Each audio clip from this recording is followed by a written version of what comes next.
morning, Nigeria, and welcome to Daybreak Live on Dominion Television. It's Tuesday, the 3rd of March, 2026, and Nigeria wakes up today to fresh developments in governance, accountability, and political realignment, shaping the national conversation. I'm Anuluakpo Idu. And I am Sam Sebalogo. Thank you for joining us at the start of a brand new day. We begin this morning with an unfolding anti-corruption development. The Independent Corrupt Practices and Other Related Offences Commission, ICPC, has reportedly recovered wiretapping equipment linked to former Kaduna State Governor Nasir El-Rufai, a discovery raising serious questions about surveillance, public affairs accountability, and the boundaries of state power. We'll unpack what this means and why it matters. All right, I will also bring you the weather reports to guide you today, of course, across the country, followed by Daybreak News, with the major national and international stories shaping the morning. After the news, it's the newspaper headlines and analysis, where we examine how today's front pages are framing the issues and the implications driving public discourse. Joining us is Oluwole Oluwaseun, aviation expert and public affairs analyst today. And in our big story today, we turn to political shift in Osun State. How the sixth defection of lawmakers in Accord Party could reshape Osun's electoral map. We'll be joined by Honorable Molaja Olaoye. He's an APC chieftain and a political analyst to help us explore what these movements signal for party strength, voter alignment, and the state's political future. And as always, we'll round off with Trend Watch, tracking the conversations shaping attention across social, civic, and digital spaces. Well, this is Daybreak Live on Dominion Television. Stay with us. Right. Good morning to you of this course, morning. I trust they will be staying with us. Yes, because the conversations will be really interesting. Yes, very, but very first off, good morning to you. Yeah, good morning, sir. Good to be back here to talk about issues that really bother average Nigerians out there. And just like we've seen, stories have developed, they have taken shape over time. But then this takes us back to Kaduna State and, of course, the FCT, Federal Capital Territory, and what is happening from the corners of the Aso Rock down to Kaduna State. There has been a lot of back and forth lately. And, you would want to ask some questions about the challenges being faced by Nigeria as a country and what some decisions some people are taking really affect us. Now, wiretapping device was actually found at the home of former Kaduna State Governor Malam Nasir El-Rufai. It's an indictment. It's something that really probably we would say has vindicated some people who have actually said, well, it should be investigated, and now it's being investigated. And he came on national TV to say he intercepted, if he or someone helped him intercept a phone call of the National Security Advisor, and then he got to know that he was to be arrested when he returned back to Nigeria. And yes, back to Nigeria he returned, and there was an attempt to probably invite him or arrest him at the airport, which was ended in futility until he was eventually invited to come to the office of the DSS, from there to ICPC, and people have said, look, it's not just about going to this place. There might just be some other people who would want to arrest him after this. Might look like a witch hunt, but are there reasons to do that? That's the question. Now, if a wire device is found in your home, what does that mean for you as an individual, especially for a politician who you would say, oh, he should know better? That's not a device to be found in the home of a civilian. It's a device that poses threat to national security, and no one should have that in their private homes. Now, there are criminal implications to all of this. Under the Nigerian law, unauthorized surveillance is illegal. So whatever it is you want to do, if you conduct surveillance in a way that is not authorized, it is criminal under the Nigerian Constitution. In fact, it is criminal anywhere around the world. And then there are relevant laws that guide all of this. If you check the Cybercrimes Prohibition and Prevention etc. Act of the most recent amended one, Section 37 criminalizes unlawful interception of electronic communication, and offenders can face fines and imprisonment.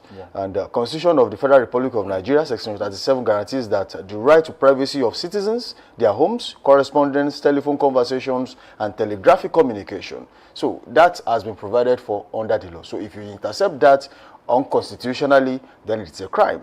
And away from there, there is the National Information Technology Development Agency, NIDA, and regulations under the Nigerian Data Protection Framework also protect individuals from unlawful surveillance. So all this put together, I think it's not just about the NSA anymore. It's about Malam Nasiru El-Rufai against the federal government of Nigeria. And if someone installs a wiretapping device in your home without legal authorization, it may now amount to criminal trespass, illegal interception of communication, violation of privacy rights, possible conspiracy, or espionage, where I am going to. Espionage, depending on motive.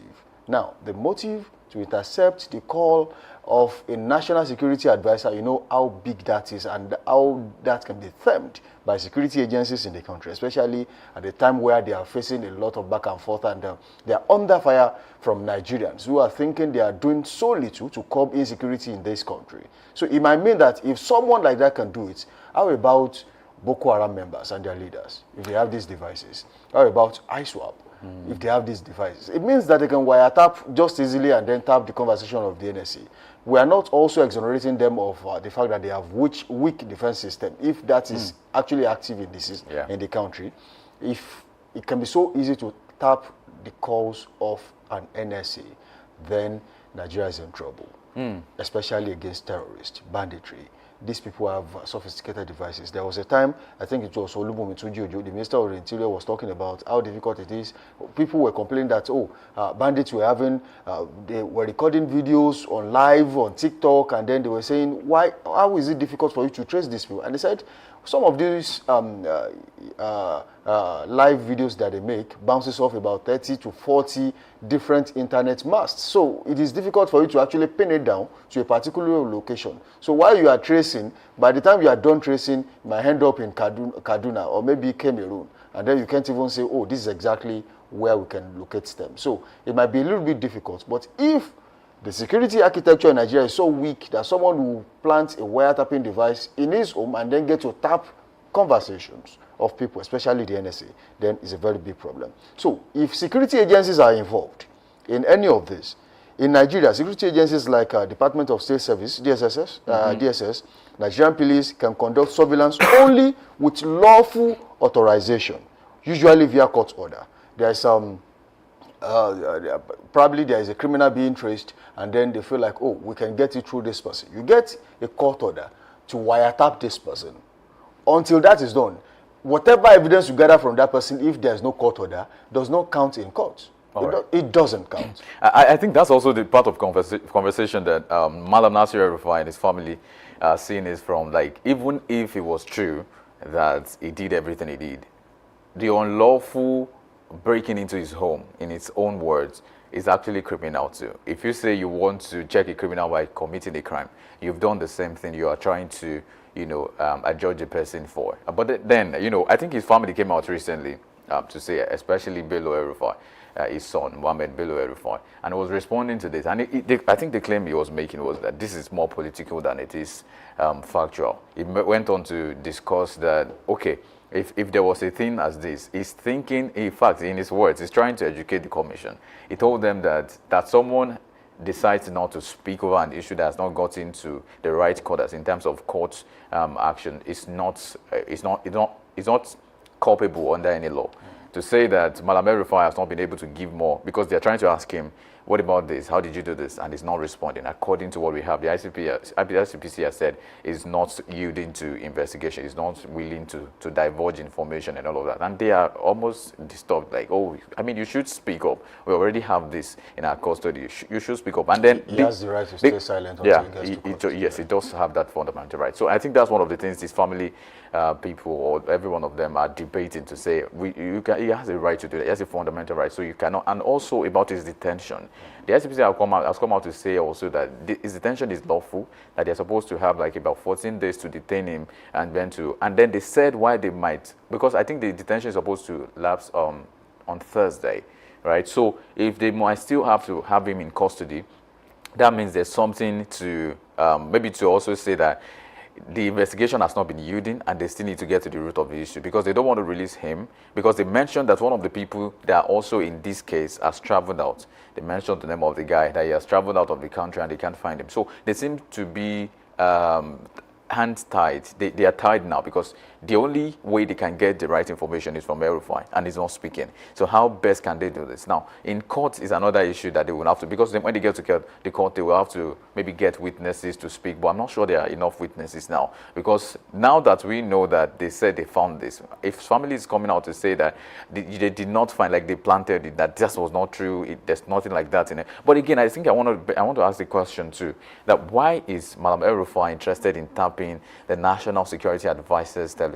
I mean, that would not be for joke. It would not just be for play. It's no joke to do that. Because let's not even think about it from being a criminal act. Let's talk about the fact that you want to tap someone's phone. Why exactly do you want to do that? If you are not linked to any terrorist organization, you should not do that, because I'm not sure there's any interest or any ecstasy you can get from a conversation of National Security Advisor. How does it benefit you as a person, except you are giving the information to some other person? So that will be the claim, the bigger claim now, to say you are doing this and the intent of this is to pass it on to people who can use that information to perpetrate evil across the country. So because there's been claims also about him being complicit to a lot of insurgency in Kaduna when he was governor and even after then. And a lot of questions are beginning to rise up, especially about the Muslim community and all of these conversations around how that if there's a way they are getting all of this information, so much so that when they come to a place to kidnap people, the intelligence will have gotten to those people that the police are coming, or they shall find a way to escape. And we've seen this a number of times. So the conversation now should move from what is the intent of Malam El-Rufai tapping the conversation of the NSA, Malam Nuhu Ribadu. I'm not sure there's any reason he can give to justify that. But let me just very briefly, let me also say that maybe we should also get to that point now. Who gave the order that his house should be I don't want to say broken into, because that sounded more like a criminal. But yes, I think his house was. He didn't give the authorization for the investigators to get into his house, and then he doesn't have to. He doesn't have to under the law, right? He doesn't have to. Because I'm trying to consider because that's his claim now. I was coming to that because that's of all things you've said. I key into most of it, but I was coming to the fact that, if they broke into his home, would that be lawful in court? These are things people will be talking about. Now, just before I go there, you see, there are political implications to all of this, okay? Especially when one is a politician, just like Malam Nasir El-Rufai, a journalist, an activist, or a business leader. This could trigger what you call public controversy, and also lead to what some people might term as media investigation. It's really a complicated situation at this time, or probably it could amount to allegations of state-sponsored spying, which might really be difficult to interpret when you get to court. But going back to what we were discussing earlier, about if it could be lawful to get into one's apartment and then say, let's search. In situations where it was voluntary, okay? Let's say, for example, an arrest is to be made, and then you have gotten to their house, you have to arrest that person, and then you feel like, let's search the environment, okay? As long as they are there, then there's no form of coercion, then it is still lawful under the law. Another thing is, there are departments like DSS, okay? Really, in some cases, they don't just act until it is a matter of national security. So when it gets to the state where it is about national security, then they might not necessarily need a search warrant, so to say, from the court. And even the police, right? They may act without traditional warrants in urgent national security matters, and they must still justify their actions under existing laws. Arbitrary entry is unconstitutional. So whatever it is they have done there must be accounted for. You must be able to explain why this was done, especially in cases of threats to destruction of evidences. Okay, you think that if that is not carried out today, there might be a chance that by tomorrow morning evidences will be destroyed, and you might not be able to pursue that case to the full length of the law. You might just take your action and explain later, we think or we knew that if this person gets Okay, evidences will be destroyed, and they will feel like we should swift into action. So if the DSS is involved, if the police is involved, they might not need a traditional warrant from the court to carry it out, though there might be a backing after that has been done. There must be a reason why that was conducted. And in this case, you and I both know that it's a case of national security. Who's involved and whose name was mentioned while all of this was said on national TV? And that is Malam Nuhu Ribadu, who happens to be National Security Advisor of the Federal Republic of Nigeria. And for me, there's no height of national security we want to talk about that does not involve Nuhu Ribadu. Especially at a time like this for Nigeria. When Nigeria is battling the issue of insecurity. Now, let me cite a very good instance. Some people have been fingered to be the sponsors of Boko Haram in Nigeria. Some people, there are accusing fingers pointed at some people to be sponsoring ISWAP, bandits, all over the country. For example, Sheikh Gumi has been walking free in Nigeria. But he said it time and time again that you should leave these bandits alone, that they are your brothers. Okay, they are not my brothers. I don't think they are your brothers. And whoever has erred against the law must be arrested. And if caught in the action and then gunfires are exchanged, I don't think anybody will ask questions about why such person was, fired at. But in this sense, there's another point I think we should be looking at, actually, and that is in emergency situations. Okay, there are emergencies, imminent danger to life, ongoing violent crime, risk of destruction of evidence, just like I said earlier, and the hot pursuit of a suspect. Security agents may enter without a warrant and carry out their responsibilities. So, you see, you will be aiding and abetting crime if the law stops you from doing everything lawful.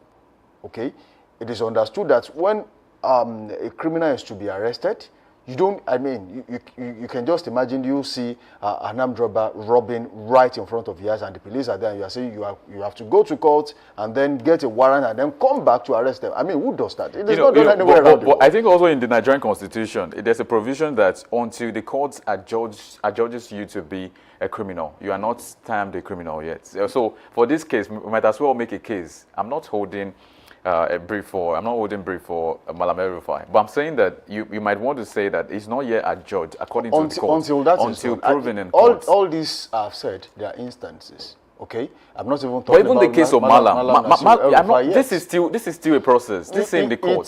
It's an allegation. Yes. Okay. Most people we don't want to do media trial. Okay, that is unconstitutional. It is even a crime under the law. Okay, and as it stands, the reason why most Nigerians will think he did what he's been said to do, especially when wiretapping device has been found in his house, is because it was more or less like a confession. Okay? And that holds a lot of weight. That's enough courts. evidence. It holds a lot of weight in court. That you said this. Okay? They are going to play your videos. And it's not like, if it was just you might say it was artificially generated, AI. Yes, that's what people say now. Even when they make bold statements out there, as long as no one is in that video, they say, oh, it was artificially generated, and this is not me talking. This might be my image, but that's not me. Okay, that has been done over time. It's even happened in Ibadan recently.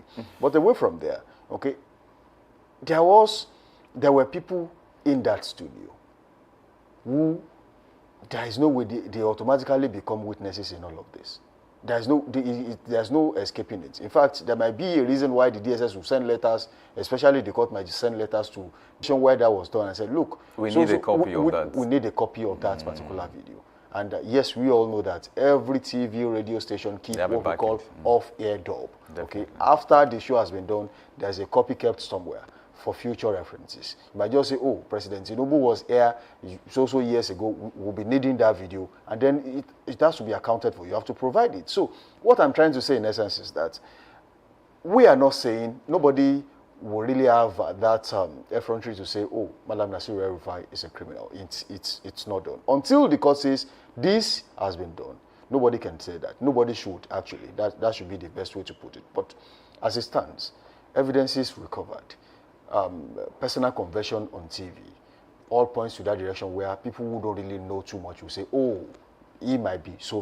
But then, let's just keep our fingers crossed. This story will develop. He has a reason why he's not saying anything right now. He might just have seen a lacuna. That's why I said, you see, in the Nigerian constitution, there are too many loopholes where people will explore and then get away with so many things. Don't be surprised by tomorrow, nobody's saying anything about this again, and then it goes and, somebody sweeps it under the carpet. But I think that's where I will be more interested, because I'm also, just like many Nigerians are, I'm really waiting for the end of this to come. Not the end in terms of I support somebody so the end can come, or I don't support another person. No, that's not the issue. The issue is to serve as a warning, to deterrent, to people who might want to do this much later in life. I mean, because maybe it's just one of the few persons that are talking. Perhaps we have some other persons doing the same thing, for the NSA particularly. And that maybe that's why we've been having the continued case of insecurity in the country. I mean, how do you explain how soldiers are being ambushed? Yeah, exactly. Because you see, even generals are being killed. How do they get the intelligence that this general is going to move from here to there,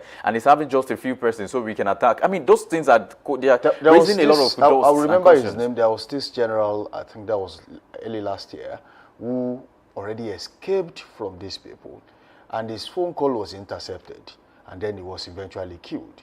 For me, that's the height of security breach you would see anywhere around the world. A serving general in the Nigerian army, I agree with you, maimed, he doesn't belong anywhere. Civilian, like they say, this bloody civilian. But anyway, that's not even the case. The case I want to say is to now say that I think going forward, one of the things we should do right now is to ensure that people have been talking about technology. It's like we are still sleeping on it. At this point in time, I think I did a bit of study on how much is being invested into the security of the United States, for example. And you need to see there are some of those information that they're not even disclosing. But the ones they disclosed, I was wowed. Because you have to understand the firewall protection, all of the protection and the security that is aiding how they function. You don't want to know how much they spend to ensure that nobody can tap into this kind of security systems, especially you can't, a president like Donald Trump, you can't get to tap his, how do you want to do it? Because I know we have hackers in Nigeria, and then maybe some of them are doing evil things, but we can use them. I keep saying this, we can integrate them, help them, and make them better, and help build that security architecture that is not even carrying guns or bearing arms, but that is on the system. Whatever is happening, they are into it. They are abreast of everything, so they can know that, someone is trying to do this. So the investigations will be swifter. It will not be Malamai Rufai coming out to say, I know someone that tapped. It will be that we have caught 5 people that are tapping, and then we go straight for them. We are not waiting for someone to now confess on national. That's even too late, because they've tapped whatever they want to tap. They've gotten the information they want to get. Can we do it before then? Can we not give medicine after death? Can we start when we put our best foot forward and do the right things when we should do them? Just in 1 minute, just before we go and take weather report on this show this morning, you were talking about the technological capacity of the Nigerian security, and that gives me a lot of headache each time I try to access what I think they have, what is in the public space that they have, and you would really be sorry for Nigeria as a country, because if we've got so much talent in this country, if we've got the resources to get them, where exactly are we still in this space? And I was checking, I think last night, and I got to federal level agencies, moderate to advanced pockets, okay? Department of State Security, DSS, Nigerian Police, Nigerian Armed Forces. They have access to surveillance technology, digital communication interception tools, call data tracking systems, social media monitoring capabilities. And then when you talk about military hardware, they have attack helicopters, armored personnel carriers, UAVs, drones for such activities. But then, to what capacity do they put all of this to good use? The one that should be so alarming is the fact that how do you get intelligence when you are this weak in terms of CCTV and urban surveillance? It is still weak nationwide. So how do you get intelligence when you don't even have access to some of the nooks and crannies of the states, local governments, and then wards? So these are ways. I was checking, and then you realize Abuja and Lagos have they have partial surveillance systems. How about Ibadan? How about Kogi? How about Kwara? Okay, and many systems suffer from poor maintenance, power supply challenges, data storage limitations, and some other things like that. So how do you keep data? I could remember I think that was during the regime of the late governor of Oyo State, the former governor actually, late Senator Isiaka Abiola Ajimobi at that time. That was what they call the Security Trust Fund, okay, at that time. And then there were cameras installed across Oyo State at that time. as I speak to you, if you go to challenge, the CCTV at challenge is down. Okay, I don't think it is working. And how do you do your surveillance? How do you get intelligence if all of that is down? So it's really disheartening to know that all of this is happening in Nigeria. But then we can invest in all of this and get it done as soon as possible. But then let's leave that and talk about weather reports this morning. Okay, and I will be piloting that shortly and then see where we are going. But we'll be starting with the ancient city of Ibadan. What does the weather look like in Ibadan this morning? In Ibadan, as we speak, weather currently feels like 30 degrees Celsius. It will remain so later in the morning while being partly cloudy and humidity at 2%. And later in the afternoon, it will rise to 36 degrees Celsius, mostly sunny at 7%. In the evening, it drops back to 28 degrees Celsius, partly cloudy. And overnight, just by 2 degrees Celsius, it goes to 26 degrees Celsius, partly cloudy, humidity at 4% in Ibadan today. And of course, I know we'll be taking Abeokuta in Ogun State. And in Abeokuta, not very far from Oyo State, particularly now, the weather, it feels like 31, just 1 degree Celsius different from Ibadan. And it starts at 31 degrees Celsius in the morning, and it's partly cloudy with 0.3% humidity right there. And in the afternoon, there's a rise to 36 degrees Celsius, about 5 degrees Celsius rise. Also expect to be partly cloudy at 3% humidity. And in the evening, there's a sharp drop to 29 degrees Celsius. To become clear at 0% humidity, and of course 5% humidity overnight at 26 degrees Celsius, expected to be partly cloudy in Abeokuta South today. All right, away from the gateway state to the center of excellence, and that is Lagos this morning. Weather in Lagos as we speak currently feels like 27 degrees Celsius. It is partly cloudy right now, and later in the morning it will rise to 30 degrees Celsius. And by then, in the afternoon, it rises to 32 degrees Celsius, partly cloudy, humidity at 1%. And if you check later in the evening, it will be around 29 degrees Celsius, mostly clear. And overnight, just by 1 degree Celsius to 28 degrees Celsius, partly cloudy, humidity at 4% right there in Lagos. And of course, we move straight to Ekiti. And from Lagos to Ekiti today, the weather feels like 23 degrees Celsius. And the morning starts at 29 degrees Celsius, expect to be partly cloudy. And afternoon, there's a rise of about 6 degrees Celsius to 35 degrees Celsius, expect to be partly cloudy at 4% humidity level. And in the evening, it dropped to 27 degrees Celsius, expect to be partly cloudy as well. And overnight, a further drop of 3 degrees Celsius to 24 degrees Celsius to become mostly cloudy at 4% humidity level in Ekiti Southwest. All right, just before Anu moves to Port Harcourt, River State this morning, let me take this one from the North Central, and that is Ilorin South in Kwara. As we speak, weather is currently at 25 degrees Celsius. It is mostly cloudy in Kwara State as we speak, and later in the morning it will rise by 5 degrees Celsius to being partly cloudy, humidity at 1%. In the afternoon, it will rise by 8 degrees Celsius to 38 degrees Celsius. It is sunny, and humidity expected to be around 3%. It will drop by 7 degrees Celsius to 31 degrees Celsius, partly cloudy in the evening. And overnight, it will be around 26 degrees Celsius, mostly clear. Humidity at 1% right there in Kwara State this morning. And from Kwara now to Port Harcourt today in Rivers State, the weather feels like 22 degrees Celsius across the board. And in the morning, it rises to 27 degrees Celsius, expected to be partly cloudy, so there's a chance of rain at 24% humidity in Port Harcourt today. And of course, later in the afternoon, it rises much further to 31 degrees Celsius. It will remain partly cloudy at 16% humidity. And the evening, it drops to 24 degrees Celsius, about 7 degrees Celsius drop, and it's expected to be partly cloudy as well. And overnight, it drops much further by 2 degrees Celsius to 22 degrees Celsius, expected to be partly cloudy at 4% Rivers State today. All right, moving on to the FCT, and that is talking about the Federal Capital Territory before we go to the largest state in Nigeria. As we speak in Abuja, weather currently feels like 23 degrees Celsius, and later in the morning to rise to 31 degrees Celsius, a huge rise from 23 to 37. It is expected to be partly cloudy, and later in the afternoon it will rise to 36 degrees Celsius, being mostly sunny right there in Abuja, and it will drop to 28 degrees Celsius in the evening, partly cloudy, and overnight it will drop by 4 degrees Celsius to 24 degrees Celsius, partly cloudy right there in Abuja today. And in the North, Kano Municipal is where I land today. in Kano. The weather is fair at 16 degrees Celsius, and later in the morning it rises to 24 degrees Celsius. Expected to be mostly sunny. There's no chance of humidity, perhaps no chance of rain today. In the afternoon, it rises to 32 degrees Celsius, expected to be partly cloudy, and it drops significantly to 24 degrees Celsius, expected to be clear in Kano today. And overnight, it drops much further to become 18 degrees Celsius, expected to be clear as well, with no chance of humidity at all in Kano today. All right, moving on to the largest state in Nigeria, that is talking about Niger State, and we'll be taking this from Suleja.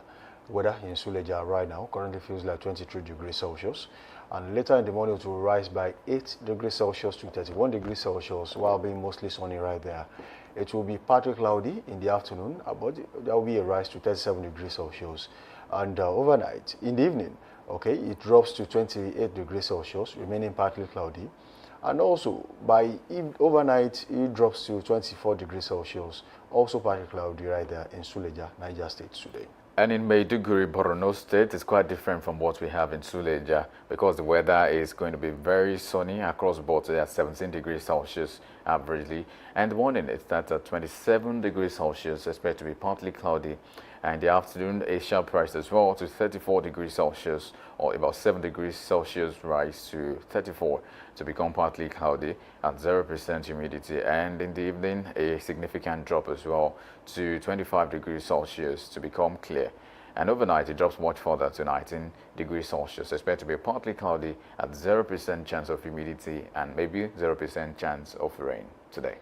All right, so that will be all we can take over the report this morning. So thank you for being a part of the show so far. Do well to link up with us on all social media platforms, Facebook, Instagram, and TikTok at Dominion Broadcast, and on X, formerly Twitter, at Dominion Cast. You can watch us live on our website at www.dominion.org.ng, dominion.org.ng.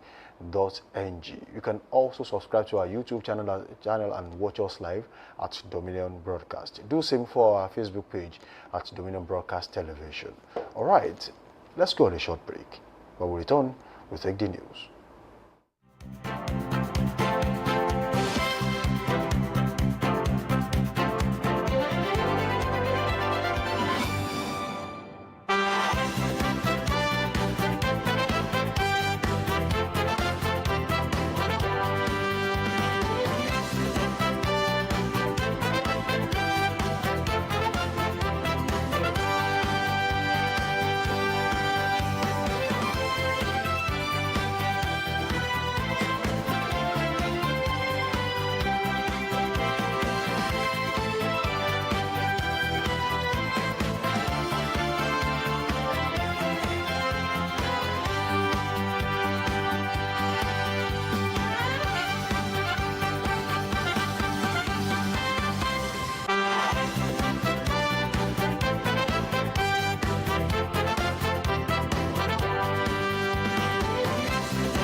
Hello and welcome to Daybreak News on Dominion Television.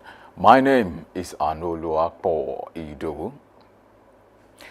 President Bola Tinubu has directed that the National Gas Infrastructure Command Center be implemented strictly under a public-private partnership framework (PPP) with no public funding or government liability. The directive was disclosed by the Director General of the Infrastructure Concession Regulatory Commission, Jobson Walifo, at the inaugural meeting of the Project Steering Committee.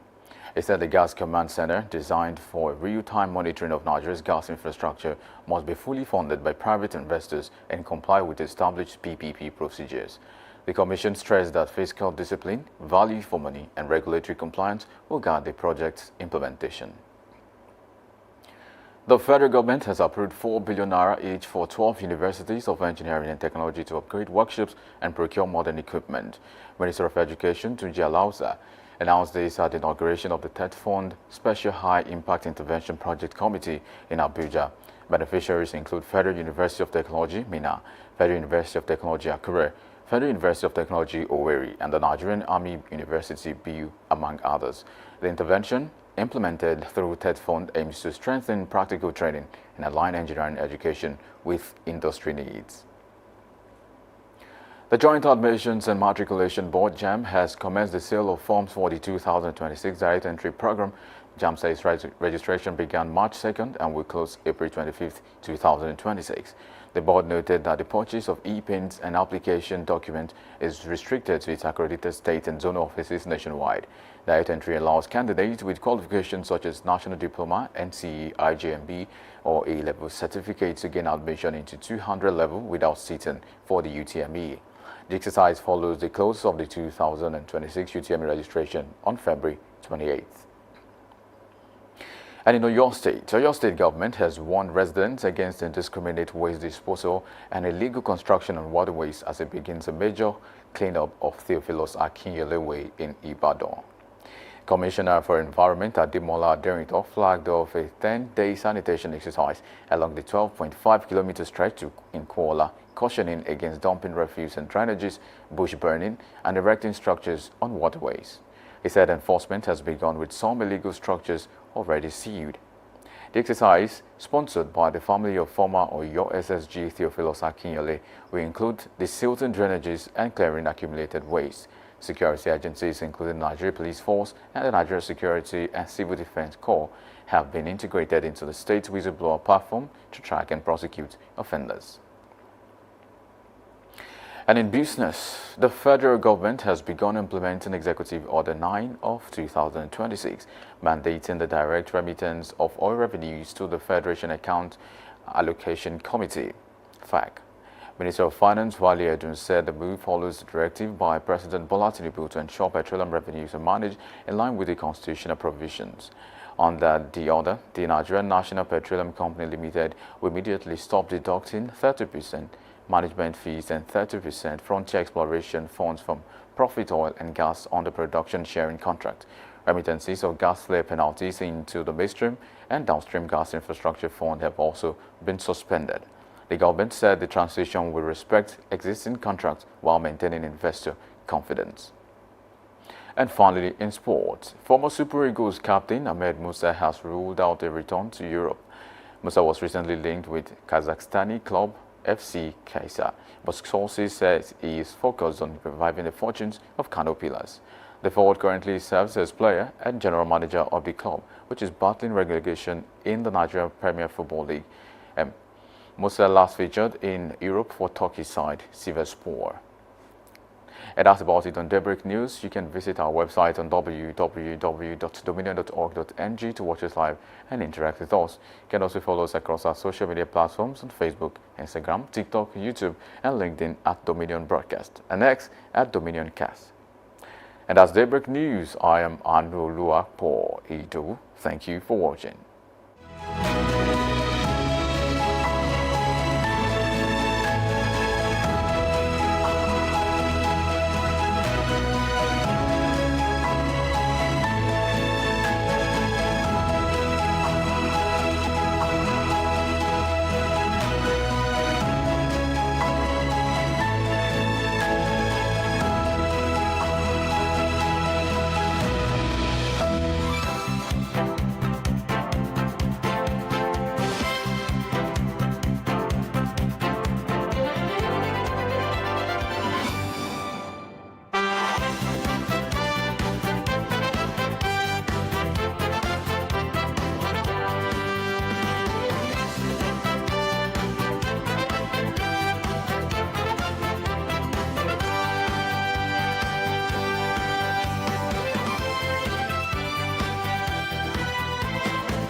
talking about the Middle East war, the federal government has come out to say there is no distress call yet from Nigerians.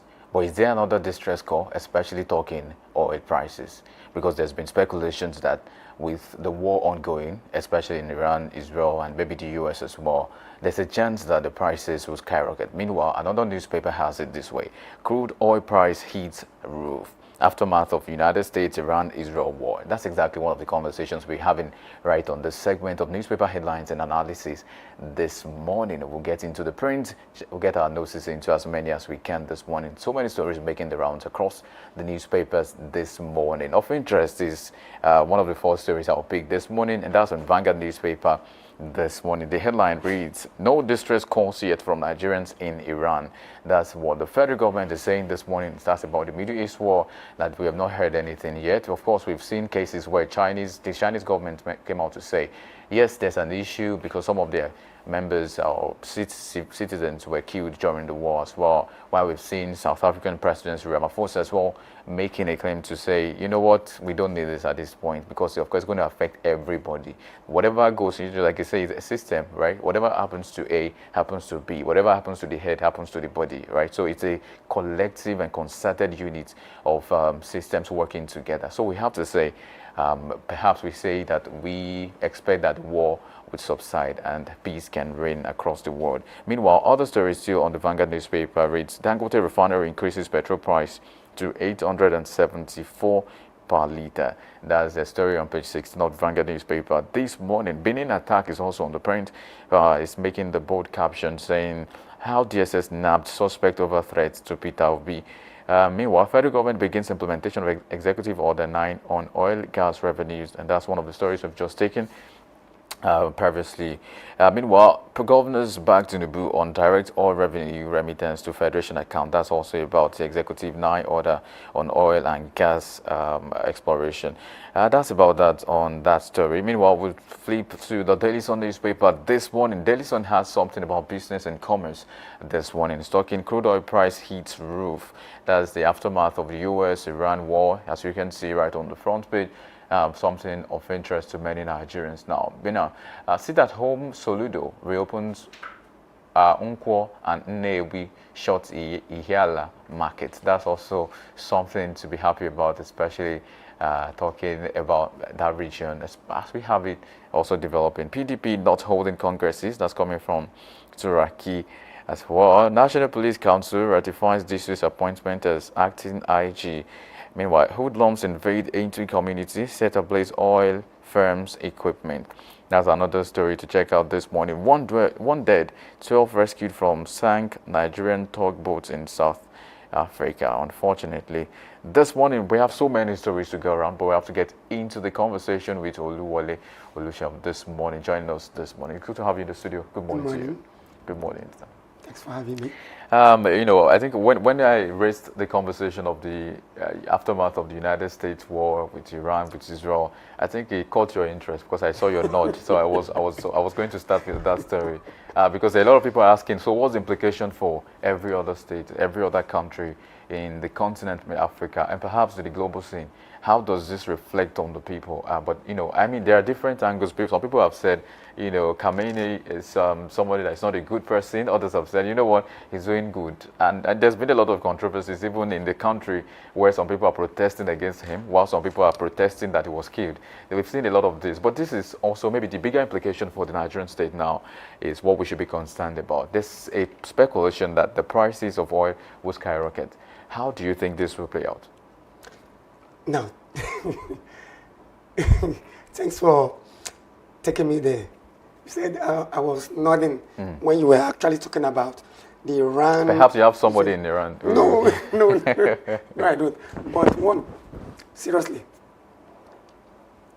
the issue of oil in Nigeria, you should expect it. You should expect it.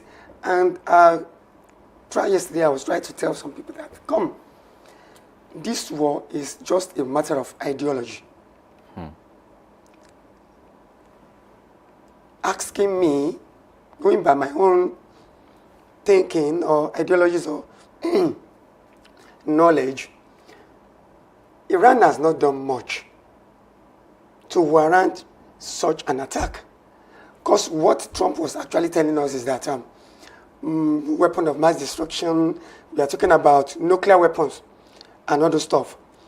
Now, not only Iran does that, Israel does. Japan, South Korea, North Korea, Germany, Russia, China, everybody has their own arsenal of, or what do you call it, these weapons. Why picking out on Iran? Don't let us forget the idea that this same US captured or arrested the president of Venezuela. Over what? Underneath, the idea of oil. Now it's Iran. Underneath, on the peripheral fields, it is the nuclear weapon. What about the oil? Where China is the biggest energy. Okay, so and what about the Strait of Hormuz? Sorry to cut you a bit. I just want to be sure. I want to clarify what you're trying to say. We've seen the case, like you've mentioned, that it seems Donald Trump is attacking oil-producing states. Perhaps to me, maybe that's exactly how you're seeing it. That's what I'm saying. But how does this reflect on Nigeria? Is that maybe, I don't want to put words in your mouth, but are you trying to say that there's a chance that Trump is interested in Nigeria because we understand how he's trying to work out the bilateral relations between the two countries, helping sending troops into Nigeria? Do you think he's trying to do the same for Nigeria? He will do the same. He will do the same. So if we are lucky enough, we can work things out. Mind you, we are not trading in dollars with our oil anymore. The dollar has been demystified when it comes to trading now, worldwide, concerning oil. So, to me, this the prices of oil in Nigeria, don't blame Dangote if he says it's hiking price. It might go higher than that. With this happening with the Strait of Hormuz right now, with the war going on, with the attacks and everything on Iran, definitely it will affect import and export. It will. Checking, going through the Middle East air travel pattern, almost every airport has been shut down. But let's do a bit of solutions journalism now. For Nigeria, the federal government came out to say there's no imminent threats on any Nigerian's life yet. But what do you think Nigeria can do? Talking about oil, one. Talking about safety, the safety of Nigerians. Do you think the Nigerian government should swing into action to do something constructively? You know that most of the airports are shut down now. So going into Iran, trying to get our people out, might be a little bit difficult. To me, with air travel right now. Like you said, like it was said or written or reported that no imminent threat from any of our citizens right there. Yesterday I was going through one of these social media platforms and a Nigerian lady, was actually filming a building going up in flames and in smoke, and she was like, oh, nothing. It was catching cruise, like they say, Nigerian cruise. So, to them, once the bullet is not eating right through your ears, nothing. So, like it was rightly reported, we don't have any imminent threat yet coming to our people. Or they call it, they shot Lagbaja or Tamedu last week by my side. It's not a grand war yet. So some things can still be avoided. So major facilities are being targeted. It's not a grand war yet. I always tell people, one of my students was saying yesterday, sir, it's Third World War is coming into play. Who told you? Who told you? This is still a form of an ideology war. So now, if we are saying, okay, let's analyze this. Buildings and facilities are being targeted. You might be crossing the crossfire. You might be caught in the crossfire. Maybe you are in that building, working as a government staff or something. Facilities that are major ones due to different governments. Do you understand? Are being blown up. But not eating a mall, not eating this, or sending in troops, on ground troops to now start killing people. No, it hasn't reached that step. But we pray it doesn't escalate into something like that. I think it's of interest to me that you are also an aviation expert, and it makes sense to understand how this plays out, especially when it comes to maybe extraditing Nigerians from, and all of that. But I'm looking at it in a wider scope, because there was a protest yesterday in Lagos about the Shiite movement, especially people protesting against the death of Khamenei. And we understand the very fragile structure that has been established in the bilateral system between the Nigerian government and the U.S. Before the bilateral arrangement, there were insinuations and there were name calling. There were allegations. In fact, you've seen the case of Christian genocide also on the table of discourse. So there was that before this bilateral arrangement. Now, the protest in Lagos, the protest in some northern parts of the country, Nigeria, especially by the Muslim community and some of the people that choose to do that as well. Do you think this can be like an affront to the U.S. government? Because the U.S. is actively involved in the death of Khamenei. Do you think this is passing an information that might not be desired by this present administration? Firstly, in Nigeria, there are times we concern ourselves with what doesn't concern us. And there are people who will take advantage of any situation to their own advantage. Asking me now, if you kill the Pope, sorry, wrong use of words. If the Pope kaput or something happened and was mine to go out to the street? Placard. The Pope resides in the Vatican City. Whatever is his allegiance, or business with some other people that must have caused that, how does it affect me or my faith? The people going out on the streets of Lagos for Khamenei, how truthful have they been to the beliefs of Khamenei? You want to come to me as a communist? What do you know about Karl Marx or Marxism? You want to talk about democracy? What do you know about it? You want to come to me as an atheist, and you are asking, and you are telling me, thank God I'm an atheist. Look at your phrase.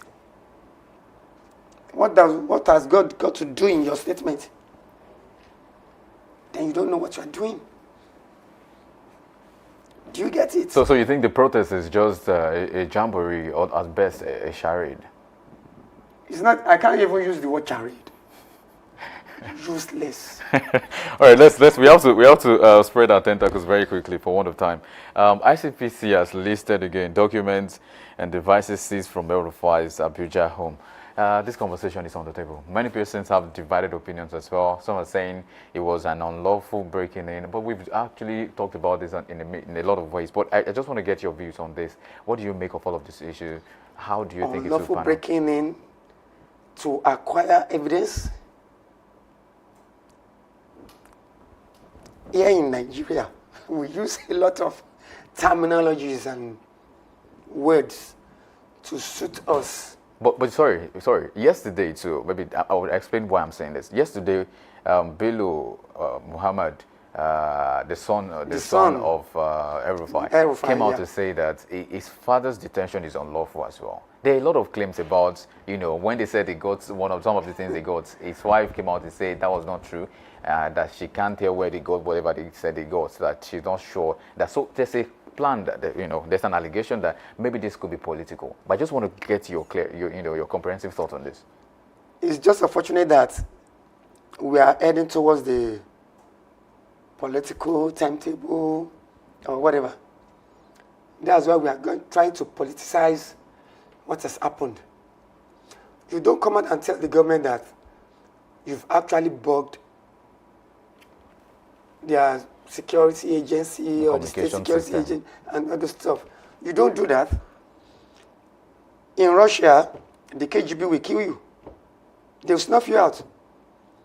The CIA might still be a little bit literal. The MI5 won't toy with that. The Mossad, every one of them. You don't come out and say that. Who in this world will come out and say that? Malam Nasir El-Rufai. Then he's facing what? That is it. So you think it's not political? It's not. Nobody should come and tell me that is political. Because it's one of the voices speaking against this administration. That's why a lot of people are saying that. Then that is the more reason we should see him as a double agent. If I'm going to go by the way of espionage and counter-espionage, the Frederick Forsyth, the deceiver and everything, there's something we call the Potemkin ideology. This is what you are portraying, and that is what who you really are. Kaduna, what happened when you were the governor? And there were lots of killings going on in Kaduna. And our security couldn't do anything about it. Are you not trying to tell? We don't need a soothsayer or a scientific approach or mathematical resolution to this. When you were the governor, insecurity in your state, we knew what happened. It was compromised. Now you are telling us you have something, you've actually done something to compromise the intelligence of our people here, and you think it's political? If we are trying to deal with you, the Russians they will tell you it's for the motherland, and they'll put a bullet through your navel. That's what they will do. They won't go to court. Here in Nigeria, we always go to court for everything. In some saner climes, like Russia, they don't frown at this. They frown at this, they don't joke with it. They won't even talk about it. Just a sniper through the window. Well, that's a bold point. But of course, for one of time, we might need to round up this session. Thank you so much, Oluwole, this morning for joining us. Thanks for having me.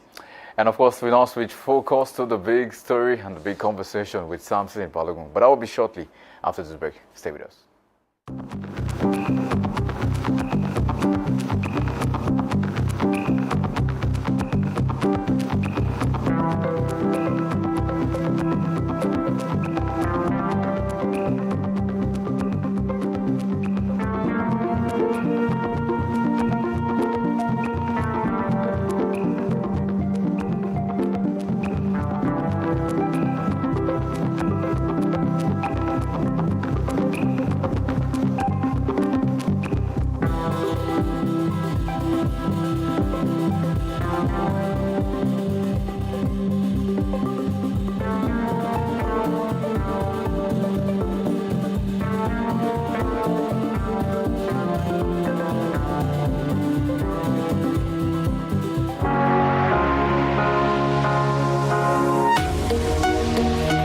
Live from the heart of the action. Welcome to the nerve center of Next Level Broadcasting.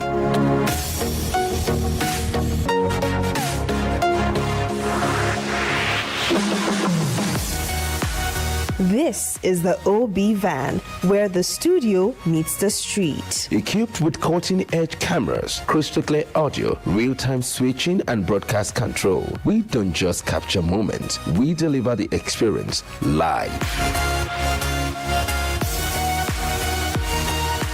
Anywhere, anytime, from stadiums to red carpets, breaking news to buzzing festivals, weddings, birthdays, and all sorts of ceremonies. We bring the world to your screen in real time. It's not just a van, it's a complete mobile production house, a command center, a broadcast beast. This is more than a broadcast. This is the OB van difference. Live, loud, limitless.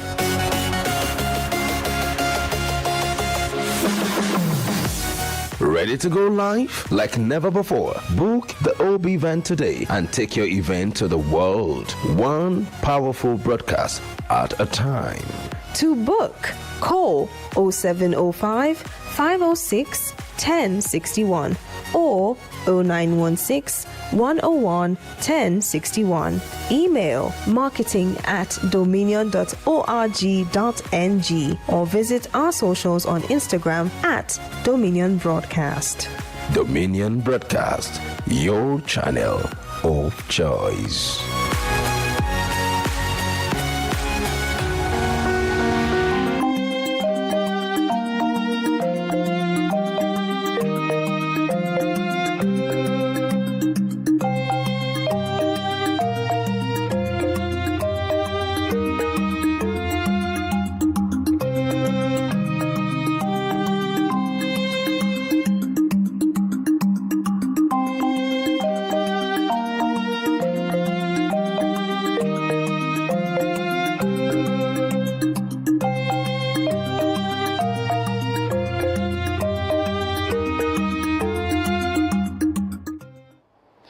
Good morning and welcome to the big story on Daybreak Live.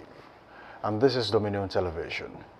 Today we turn our focus to the political tremors shaking Osun State. In what many observed and many observers have described as a strategic recalibration ahead of the future elections, 6 lawmakers have defected to the Accord Party, a move that is already generating ripples across the party lines. Is this merely a protest against internal party dynamics? Or does it signal a deeper restructuring of Osun's political architecture? Could this development alter voting patterns, grassroots mobilization, and the coalition building ahead of the next governorship election? The topic this morning, shifting alliances, how the defection of 6 lawmakers to Accord Party could reshape Osun's electoral map. Joining us to dissect these implications is Honorable Molaja Olaoye, an APC chieftain and public affairs analyst. And I am Samson Balogun. Thank you for joining us on the show this morning. Osun State's political history is no stranger to dramatic realignments, from razor-thin electoral margins to fiercely contested mandates. The state has consistently proven that its electorate is highly engaged and unpredictable. The next Osun governorship election is scheduled for this year, 2026, in line with electoral timetable of the Independent National Electoral Commission, INEC. With less than a year and a half to that critical contest, every political movement now carries strategic weight. The defection of 6 lawmakers to Accord Party raises several pressing conditions and questions. Is this the beginning of a third force resurgence in Osun politics? The APC, the PDP, and now Accord Party. Are we witnessing dissatisfaction within dominant party structures? Or is this a tactical alignment aimed at negotiating power in 2026, this same year? There have also been discussions in political circles about legal matters involving political parties and compliance with electoral regulations. While INEC has constitutional authority to deregister political parties that fail to meet stipulated requirements, such as electoral performance threshold. As of now, the Accord Party remains a legally recognized political party under the Nigerian law. Any speculation about the registration would depend on concrete legal proceedings and formal decisions by INEC or competent courts. For the All Progressives Congress, APC, this development carries layered implications. Defection can signal internal fractures or strategic exits. They can also serve as a wake-up call, prompting reorganization, reconciliation, and renewed grassroots engagement in Osun. If the lawmakers command strong local structure in their constituencies, the APC may face voting dilution in certain strongholds. On the other hand, if the party consolidates effectively and strengthens its base, the electoral impact may be contained. Beyond party arithmetic, the real question is this: will these shifting alliances translate into votes on election day? That is what we examine today on this show. And I have with me in the studio Honorable Omalaja Olawi. Good to have you on this show. Good morning, Sabsi. Thanks for having me here today. And for the viewer at home or watching us and listening to us, I say good morning to you as well. While you were perusing the pages of the newspaper, you saw the headline. I saw 6 lawmakers I think they are leaving all, their current political parties and moving to Accord Party. I think all of them are going to Accord Party. And it's a welcome development because people believe in certainty to uncertainty. When you are talking about the certainty, no matter how Accord Party is very small, it's very certain because it's not having these ESCO squabble or legal squabble. So they are much on ground with all their executives. But when you are talking about PDP is an uncertain political party right now because of the legal squabble that is going on and wrangling. So to solve it, if they are ready to solve it. So for now, them jumping the ship to Accord Party is well expected. So what would you say is the real reason behind the motivation for these 6 lawmakers to move into Accord Party? Is it ideology, ambition, or internal party grievances? For now, I don't think anything has to do with ideology. When you are talking about ambition of people who want to contest for Is it any safe to election, say it is about ambition? I think it has to do with ambition. Ambition first before any ideology. Even when you are having ideology, if you don't have any platform to exhibit your ideology, that means it's going to be zero. It's going to be nothing. So it has to do with ambition, in which they have to keep in line with what is going on. So are you going to describe this as a political protest, or it's a realignment for the 2026 election? It is not about realignment. This is what we are talking about. A lot of political giants are right on the floor of INEC mistake in 2022, and it's not going to repeat itself. That is why the INEC themselves have getting their act together, and they are looking about a lot of legal loopholes. You must remember that somebody like Peter Obi doesn't even have his name in the register of Labour's Party before he joined Labour and before he even contests election. But now, with INEC timetable, all of them you have to, before in the next 30 or 40 days, or you are going to make sure align with the political party. You must align with the political party. You must be a card-carrying member. Card-carrying member, because they are not joking with it. In the constitution, if you carry 2 political party membership cards, it's a way to prison. It's there, boldly written in the constitution. So now, and a lot of us have been so naive and ignorant of the law, and we are really just breaking the law all the time. How difficult is it for Nigerian politicians not to queue on 2 lines? Yeah, that is we are going there right now. This is a very good development for me, for a lot of us.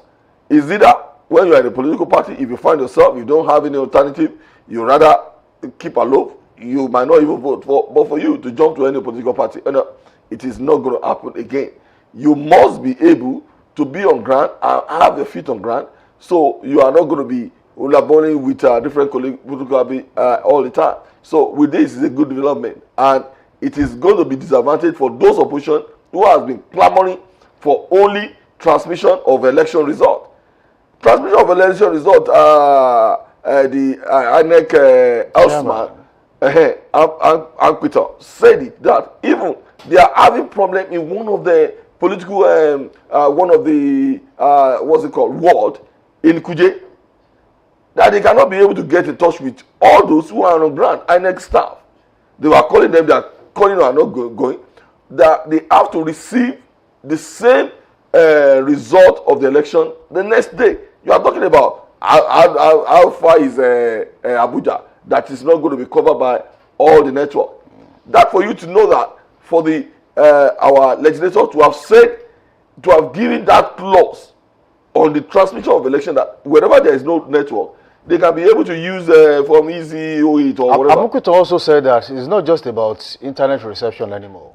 Even logistics might be a problem. A lot of things. We have witnessed what happened in Ijo area, where in a place like Bayelsa, that a bus capsized, and with a lot of places they cannot be able to receive all these, have this internet connection. We knew, but the opposition are just playing to the gallery. It has this reflect in the last election, and if it's not so, they can come and do, they can come and tell the whole world, probably what the INEC Elsman was, whether it's lying or not. So I think there is a lot of loopholes. These loopholes that have been blocked, it is not like I expected what's it called, Peter Obi, to join political party that he thinks is going to be able to realize his ambition.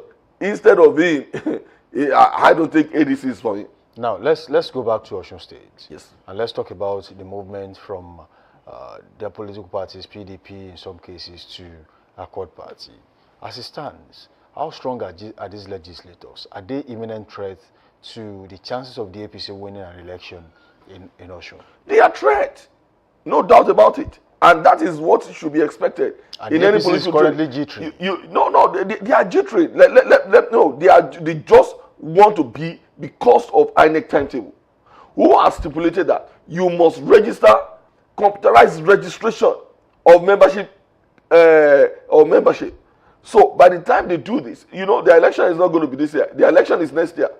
They have already put themselves. They know where That's they why I belong. was about to ask this question. They are not even affected by the upcoming election. They still have ample time. The PDP might still restructure before then. The party might be back on the same table. But is it because of the governor to give him support? That's why they are in Accord. I don't think it has to do with governor. I think because they knew if PDP doesn't get their act together in the next 2 months, there is no hope. Let me be sincere with ourselves. And again, it's better they are aligned with Wiki or any other one. And which one are they going to? They don't. That is what I'm saying. It's about uncertainty. That is why a lot of somebody like them, they don't need to gamble. Others can be able to gamble. Who doesn't have? But they are on the seat already, and they have to secure their seat. And we just like to clamor and talk about all the political parties, despite the fact that they has name. If you are sure of yourself, politics is local. If people accepted you, whether you are in a Accord Party, whether you are in ADC, whether you are in PDP, whether you are in APC, no matter party you are going to win election. But with so much fixated on big political party, that is why a lot of them are taking advantage. So now, for them to, if they can be able to secure, they have a place, they know their ambition is secure, why not go in there? And all they have to do is to be getting along with people of their constituents. When they are getting along with people of their constituents, I am telling you, they are good to go. So does this look like a further crack in the APC? Like how? How will they be affected? They are not affected. A lot of there are so many candidates. Are you saying APC is not affected in any way? APC is not affected. I'm telling you, they have their member. They have their member, and it's about try. It's not about winning all the time. If they with all about I think the Osun State has about 26 legislators and 25 belong to PDP. One of them belongs to APC. Who knew that kind of person can be able to win the election? But because people believe in him and they voted him. So now, it is better to have even 10% of something rather to have 100% of nothing. What these legislators are doing is right. They knew. They have the platform to realize their ambition. All they have to do is to campaign vigorously, get along with people, and if APC relax, they are going to lose in some consistency. So that is what I think is happening. Now, let me take a paragraph from this particular story, and then let's talk about these lawmakers that moved. On behalf of the group yesterday, Clement Akoni, who represents Boluwadro Ifedayo, Ila Federal Constituency, confirmed that the lawmakers have resolved to leave their former platform PDP with immediate effect. Akoni named the defectors as Maruf Adewale of Oshogbo, Olorunda Orolu Irepodun Federal Constituency, Bamidele Salam of Ede North, Ede South, Egbedore Ejigbo Federal Constituency, Soji Adesoji of Ikirun, Boripe Oduotin Federal Constituency, Mudashiru Lukman Alani of Iwo Ayedire Boluwadro Federal Constituency, and Lanre Oladebo of Ayedade Irewole Ishokan Federal Constituency. And on behalf of his colleagues, he said they have come today and they have moved to Accord Party. Akani told members of at the gathering. He also urged supporters to participate actively in the forthcoming governorship election scheduled for 15th of August 2026, advising them to remain in the polling unit after casting their vote. That aside, and then he also went further to say a projected electoral success for the party, stating, with our projections, 80% of the votes will go to Adeleke, while the other party will get 20%. We will win and all of us will be alive to witness it. Which party is the other party? Is it your political party? Yeah, that is what he's referring to. I will believe. And you can also believe. Is it safe to say that to like our political party? But all he was saying is drink. He liked to drink because during the last election, how many votes did Aleke used to beat APC? Probably about 27,000 votes. So what he's trying to say, if I may interpret what he just said here, it means that he's saying in Osun there's only one political party, or maybe there are two political parties, and he's saying it is Accord and others, and he's referring to your political party as the other party. He might say that. What does that mean for your party's chances?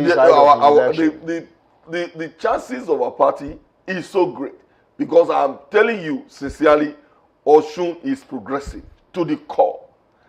They are able to ride on electoral jackpot. When you are talking about the last election with Adeleke, they have seen what he's capable of. He has already exhibited all the power he has, despite the fact that his administrative and governance system is very close to nothing. Now they are now dreaming. Why do some people like them have begged APC to join APC? And when the door was shut to them, that is why they have to look for alternative parties like our core party. They even romance ADC. They are desperate people. And when you are desperado say different kind of things in order to be able to boost their morale or inflated their ego. That is what is playing out right now. They are desperate, and I don't think they have any way out. No, let's talk about. You said they don't have any way out of all of this, but they have 6 members of the sitting House of Rep members. All of them who have gone to the Accord Party. Yeah. And of course, you cannot also underestimate the fact that members of the Osun State House of Assembly will also join them in joining hands together. They have the grassroots mobilization as it stands because every one of them are currently in power. And it is easy for you in power to mobilize your people and say, look, let's join hands with these people. What strategy is the APC planning to use for the election in 2026? Mind you, something is not about APC. There must be alternative for others to be, even if they don't have any, they cannot realize their ambition in a political party they are. They must be able to join different political parties. Nigeria is supposed to be 1, 2, 3 party state. Let there be so many political parties, and those people who are popular can be able to get grant. It's too early. Now they have joined the political party. They don't need to make any mouth. Next year is coming. Let them go to the grassroots. If they can be able to campaign more than APC, why not? Let them be voted for. If APC is short, if APC is a play probably hero, they can be punished. Now they have the platform, and that is what we expected in our political terrain. Let others breathe. It is not about big political party. They can be suffering from egocentrism.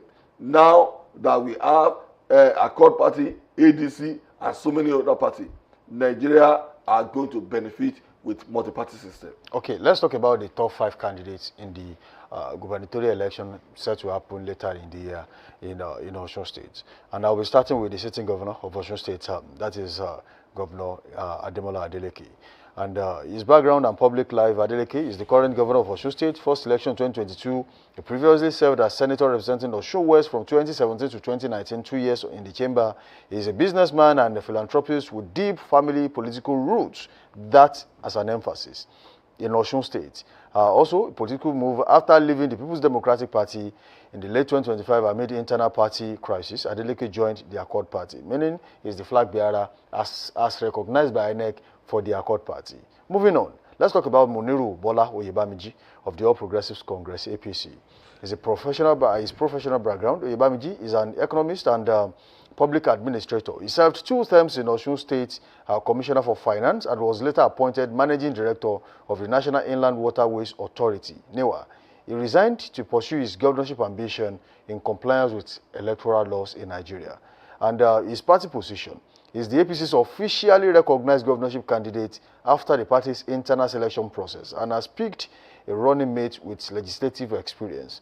And when we talk about his base and strengths, Oyebamiji's supporters highlight his technocratic management credentials and track record in financial administration as a core strength. He has also enjoyed mobilized support from party groups within Osun State. Let's talk about Adebayo Adedamola, and that is Frayo, as people would call him, of the PDP. Because in all of this, you have mentioned candidates, you have not mentioned Frayo for once. And let's talk about him a little bit. Adebayo Adedamola emerged as the PDP governorship candidate after the party's primaries.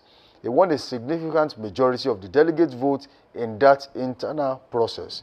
Despite Ademola's emergence, the PDP has faced organizational challenges, including defection of key members, which raised questions about party coherence and campaign structure.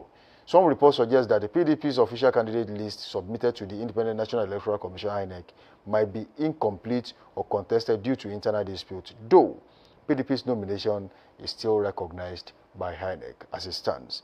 So we also have Adeni Salawu Mustafa of the Social Democratic Party SDP in Osun.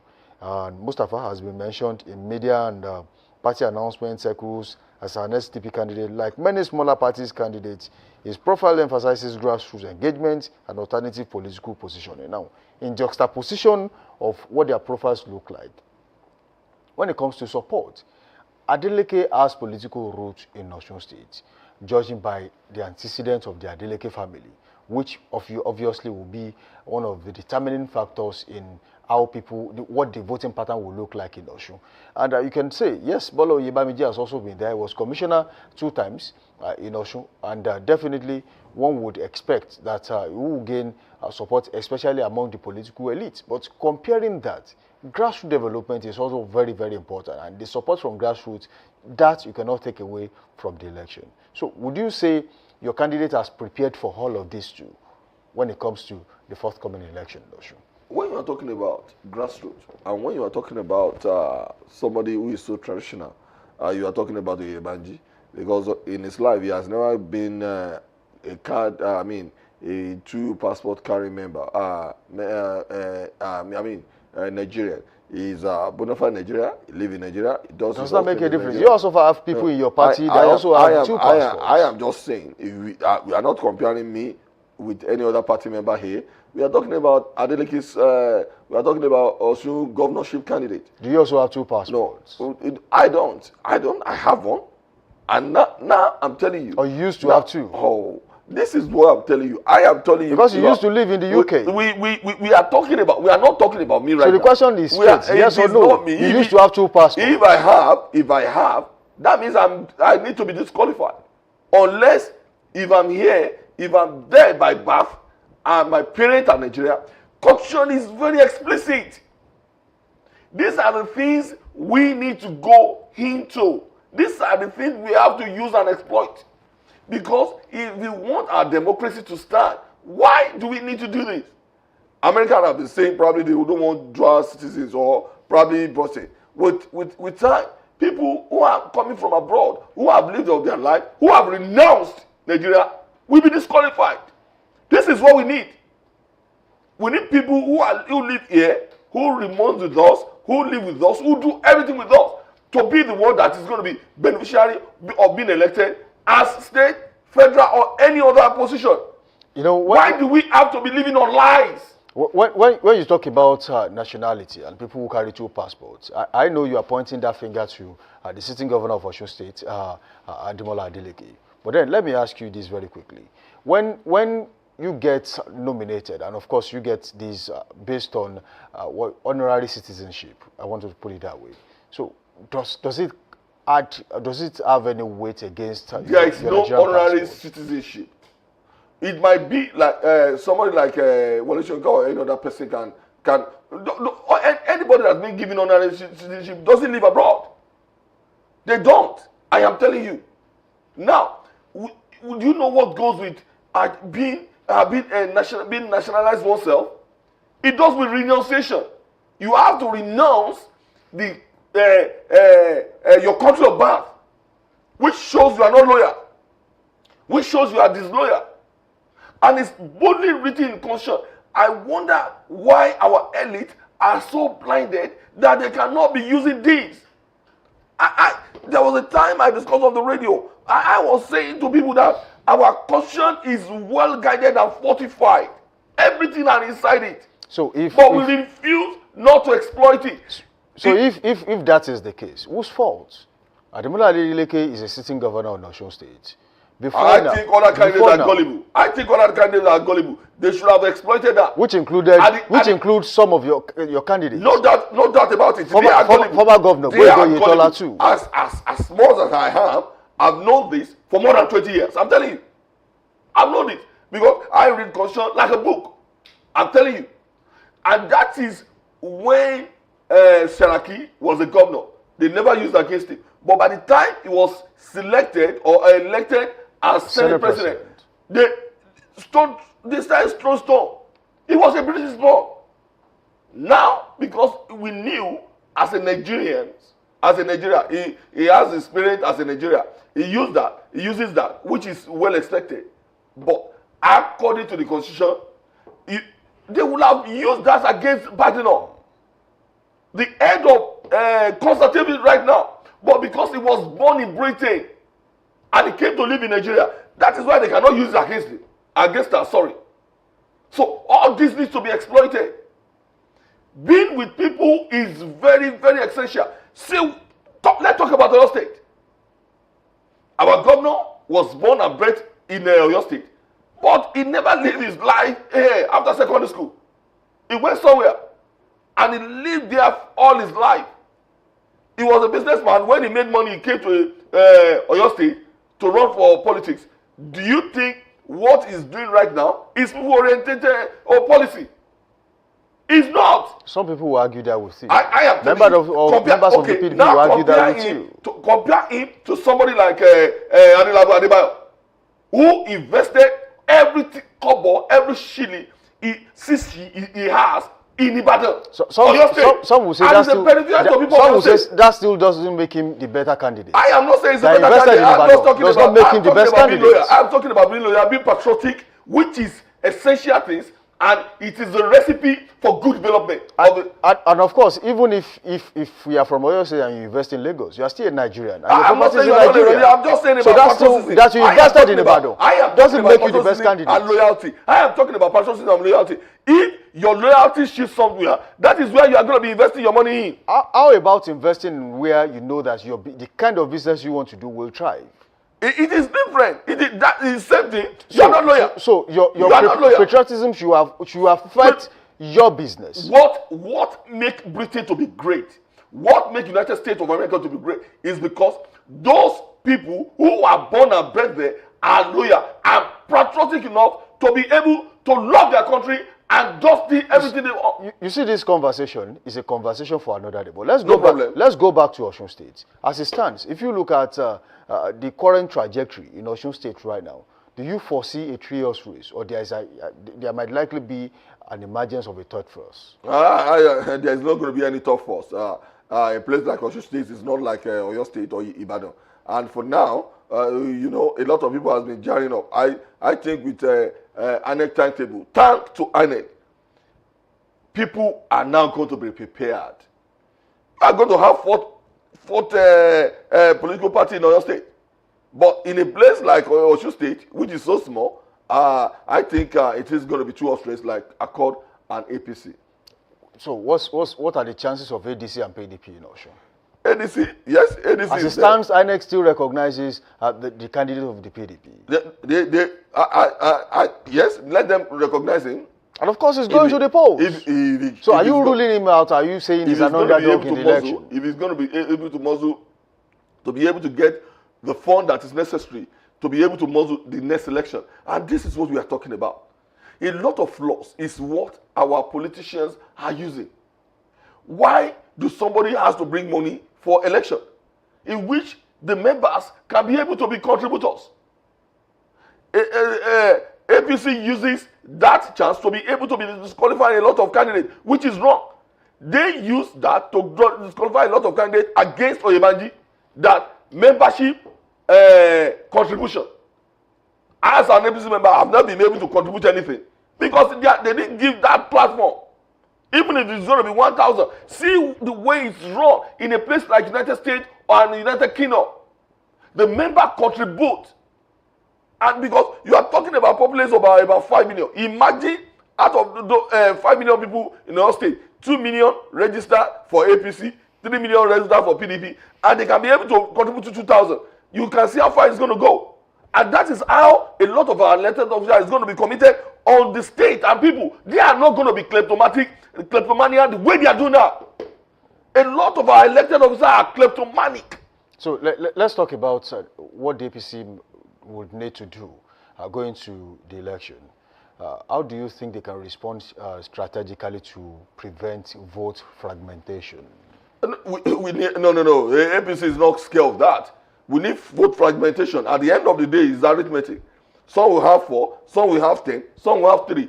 And the majority is going to carry the... Remember, you are coming into this election as an opposition, not the ruling party. If a party is having a landslide, it is not election.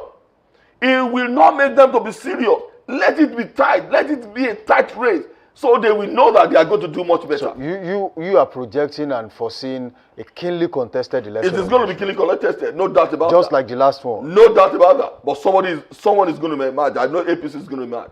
How sure are you? I am sure. Because now you are talking about the membership drive. APC is having a membership drive.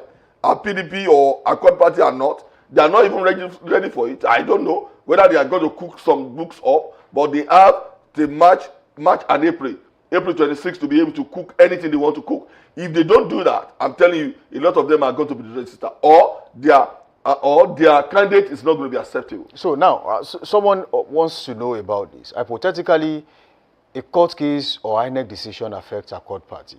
What will happen to the lawmakers that just crossed into the political party? I think they have seen that. I think for now, they have not having any what's it called, embargo, when you are talking about court cases. So they are good to go. It's only the PDP and ADC that is having that problem. People doesn't even see PDP and court party. And for the fact that they have recognized ESCO right now, I think they are going to serve to any problem they have.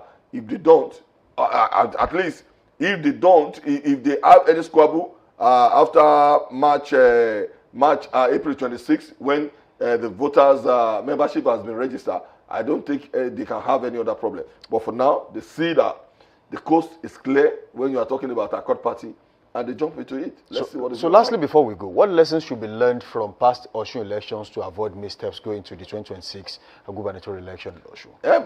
The last one is about overvoting and when what happened there. And I think Adeleke will have learned from that. It is only Ede that is having that kind of problem. Ede. So It has never happened in other whereby you are going to see overvoting or the time of vote, the time when it's supposed to close, they didn't close it. So they are going to learn from it. If they don't learn, they are going to lose it. Honorable Omolaje Olaye, thank you for joining us on the show this morning. Thanks for having me. I'm very good. It has been a wonderful session with you. Now, politics, they say, is the art of alignment. And in Osun, alignments are shifting once again. As 2026 election in Osun is here, the battle for Osun's political soul is gradually taking shape. Whether this defection marks the rise of a formidable alternative platform or simply a momentary tremor within established parties remains to be seen. One thing is, however, clear and certain. The road to the next governorship election has already begun. Many thanks to Honorable Omolaje Olaye for sharing his insight with us. You have been watching the big story on Daybreak Live on Dominion Television. I am Samson Balogun, and the conversation continues. Up next is Trend Watch.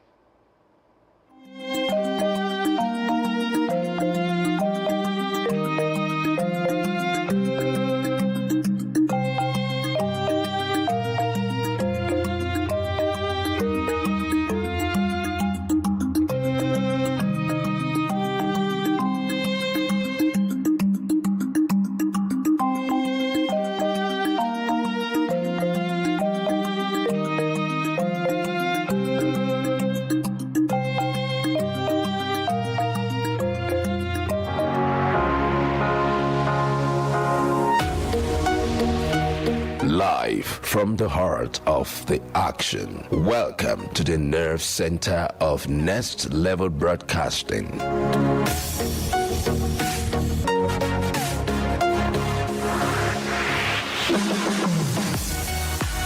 This is the OB van, where the studio meets the street. Equipped with cutting-edge cameras, crystal clear audio, real-time switching, and broadcast control, we don't just capture moments, we deliver the experience live.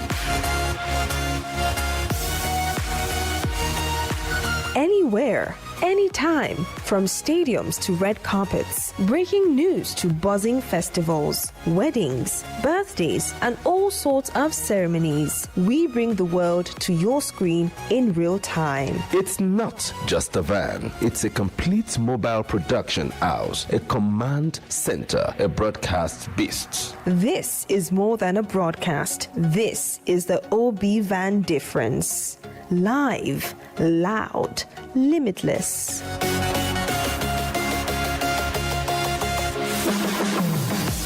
Ready to go live? Like never before. Book the OB van today and take your event to the world. One powerful broadcast at a time.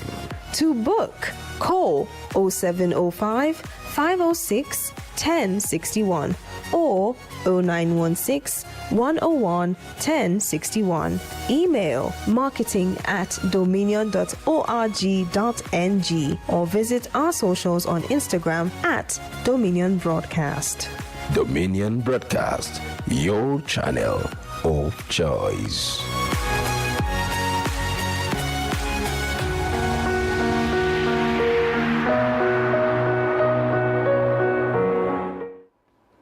Thank you for staying tuned. This is still Daybreak Live on Dominion Television. And now straight to the Trend Watch segment where we check something trending across the news platforms, perhaps the social media. Let's see what Nigerians are saying. Perhaps you have a say as well. You can drop it in the comments wherever you're watching on Facebook and then I wanted to say Instagram, but YouTube, but something to see here with this morning. Something of interest. When it's not a dance trend. But of course, yes, this is Trend Watch now. And Ebonyi businessman accuses ex-governor Umahi of using road expansion as pretext to grab his land for private plaza. This is not very unfamiliar. This is something we've seen even in some states before. But something, perhaps you think this is not a good way to go for governors?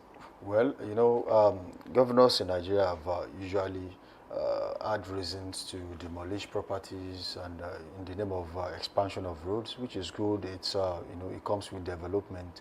But when after road expansion, lands are being grabbed or taken from people, then you ask the question of where is the transparency in all of this, and of course being able to do the right thing by the people.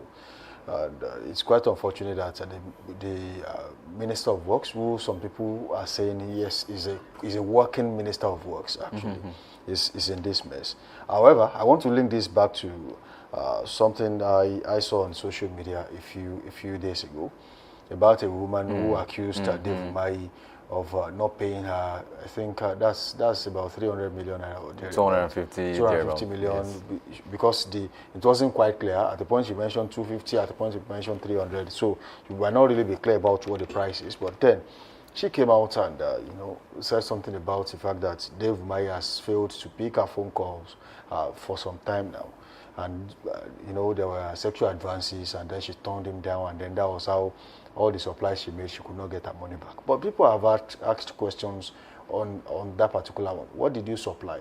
Which was not part of the conversation the woman had. What did you supply the Umahi privately? That that made him 250 million so much money. But that is just another question for another day. Probably when we talk about that particular one. But as it stands, I think pressure groups, civil society organizations, there should be a creation of organizations that holds governors accountable for some of the things they do and the steps they do. A very good instance is what is going on in Oyo State too. The Circular Road have seen a lot of demolitions. As at last week, when some people in those areas believe that might just be the end of demolitions in their area. Tractors, caterpillars went in there, and then demolitions continues. Despite the fact that the governor made a promise that for now there will be no demolition. We want to do an assessment of what this place looks like and measure the kilometers and distances or meters. And maybe the buffer too as yes, well. And all of a sudden there were demolitions. I saw old women. I mean, these are really old women, probably in their 80s or 90s, saying, where exactly do you want me to go from here? I think before you take food away from people's tables, you must have provided an alternative. Before you take their sources of livelihood or their shelter from them, what exactly have you provided? It is only in Nigeria where nobody does anything the right way, and whoever does it gets blamed for doing it. I mean, as a governor, just ask yourself this question. You slept overnight and you check out of your house, you go out. And by the time you are back, there's no structure for you to lay your head. Yes, you have the capacity to sleep in an hotel before you get another apartment. But just think of yourself as an average Nigerian who has lived in a place for over 30 years, and that's even your village. And someone comes overnight, brings in tractors, caterpillars, and then starts demolition. No notice, and of course, even if there were notice, where do you think they will go? These people, there's no alternative. There's no place to go.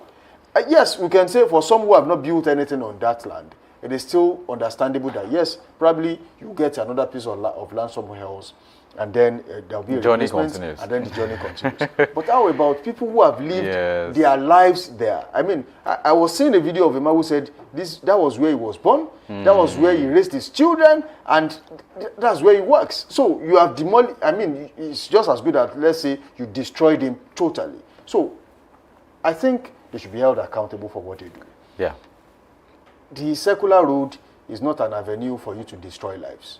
It's an avenue for you to make sure that, yes, Oyo State gets bigger. There's alternative route for people who are coming into Ibadan, who are living in Ibadan. But there should be an alternative for those who are sending away from their homes too.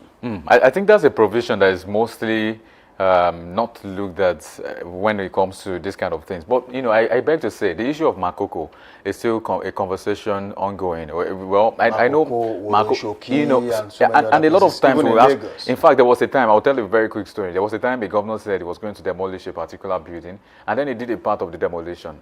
And then everybody came to beg, and then that, in fact, it was the one that supervised how they were going to rebuild that particular. So you asked the question, what prompted that in the first place? Okay, you said the building was not structured in a place it should be, that it is just by the road, and it should not be so. You demolished it, and after a while you reconstructed it. So the building as we speak is still there. Partial demolition, and then you still reconstructed. So, but the building is still there as we speak now. But you might want to ask, sometimes it gets so political that you can't even draw the lines between if this is just for the goodwill or for the good, for the better good of the country or for the state, or it's just because you want to show power. Because we've seen cases where it's just about power showing, just about telling you, I'm the governor, I can do whatever I want to do. I'm the minister, I can do whatever I want to do. But I think that's why we have to be careful about this. I'm saying that whenever there's a plan, sometimes I wonder if sometimes we make roads in the country, we construct roads, and after some years, they start digging up the roads again. They said they want to pipe it, they want to put some cables on. And I asked the question, what happened to the intelligence that should have come in before this? What happened to the fact that we could have done this thing before we constructed it? Because you are damaging the roads again now to put something there. And what I'm trying to for future expansion. My point is just that if there's going to be cable laying, there should be a space. That's why we have something called when there is time for cable laying. Yes, you go through this. There's something called town planning. Town planning is just an English word that means that we can plan the town. We can plan our communities. So we can even have a 50-year plan. So we don't plan nothing. We just come, okay, we want to make roads. There's going to be a buffer. They say 150 meters to the right, 150 meters to this. And all of a sudden, there's 300 meters. It becomes so, the figures keep escalating. And you wonder, was there no plan before these things? So we just make things. Just all of a sudden, we wake up and say, this I'm doing. And the blame will go like, oh, I did not start this. Oh, there was an administration my predecessor did that. Oh, the one before him did that. I mean, can you be just accountable for once? Can you be just be responsible for your actions? We can plan and say, I am doing this. I learned about even if it was 20 governors ago that actually made that plan. As a person, you are the one taking this decision now. You are the one sending tractors and caterpillars to these places. Be responsible for once and say, I am doing this. I did a bit of study on the rail system in Europe generally one time, and I discovered they had projects running for 100 years. They had a plan for 100 years to drill some places and make the train tunnels. Tunnels like they call them, for train to pass through them. And they said it was in plan for 100 years before they executed. What happened to that kind of envisage to say we want to build in Nigeria, we want to build our roads in this part of place, and let's have a 100 years plan for it? The time you will be shocked is that Nigeria will never be able to have any long-term goal or projects done anywhere. I will remind you of the Millennium Development Goals, MDGs. And then after that one failed. Okay, that was before year 2000. Okay, by the year 2000, there was nothing you could really point and say this is the MDG. Most of them are dilapidated school structures and some other things like that. And then there came Vision 2020. Okay, from 2000 to 2020, 20 years time frame to actually get some things done in terms of development, education, health, infrastructure, and some other things like that. But unfortunately, it could not be done. Now, what are you looking at now? I'm sure in the next 2 or 3 years, there will be another development plan for maybe another 30 years. And then by that 30 years, if any one of us is still around, God willing, you will see that nothing will be done. I think it's the political will that is not there. They are still talking about the 2024 budget only, at 34%. That of 2025, you cannot be right to me about, and we are still talking about 2026. You see, everything is messed up. This is Nigeria as a country. We have to separate the personal will from political will. You must understand that the people comes first. It's not about you now, it's about the people. So if you are a governor and you have demolished homes with no proper replacement or maybe proper alternative for the people. So who are you governing over when people are dying because you destroy their homes, you destroy their sources of livelihood with no replacements? And some of them even got as low as 250,000 as compensation. I mean, it's quite funny in Nigeria, and this is the only country where that can happen. Let's take comment on this show before we go. Chete Ize says, these people are tyrants because Nigerians give them a pass. Roland Ojeme says, it was Akpabio, it was Wike, it was Tunji Ojo, now it's Umahi. They're attacking ministers performing under Tinubu. It's too late for 2027. Well, you might want to say that anyway. You see, it might look like, to some people, it might look like a personal attack. Okay, probably sponsored. Looking at the patterns of the people that have been called to question. Might be sponsored, but then away from that, do these people exist? Are there evidences that it was done? These are questions that we'll ask. But then we have to go this morning. We say thank you for being a part of the show so far. Do want to link up with us again tomorrow, same time, same station. 7 a.m. to 9 a.m. on Dominion Television. Of course, the same show and definitely the same host. Until that time, I say when you say something. And when it is time to complain about some things that really do not sit well with you, please do. Samson Balogo is my name. See you tomorrow. Bye for now. And I would say what it takes to be a Nigerian is being responsible. So be a responsible Nigerian, not just a talker, but walk the talk. Responsible leader too. Yeah, I think it goes for everybody. My name is Arnold Akpoedo. Thank you very much for joining us. Enjoy the rest of the day.